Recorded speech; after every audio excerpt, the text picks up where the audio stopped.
এই পুলিশ ভাইটির কথাগুলো মনোযোগ সহকারে একটু শুনে বলতে যাবেন। চাই, আমি জানি আমি বাঁচলে আমার ফ্যামিলি বাঁচবে।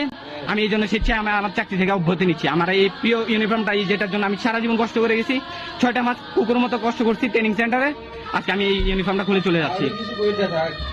আমি শুধু আমি না, আমার সাথে অনেক ভাই, অনেক কনস্টেবল ভাই আজকে রিজাইন দিতে যাচ্ছে।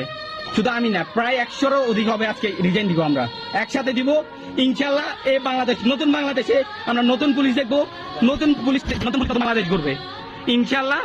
আমাদের এই দেশ শুধরানো দরকার। এই দেশের স্বাধীনতা রক্ষার প্রয়োজন হলে আমি আমার ইউনিফর্ম রেখে যাচ্ছি। আমার বন্ধু দেখেন, আমার বন্ধু কান্না করে রিজাইন করতেছে, কান্না করে রিজাইন করতেছে।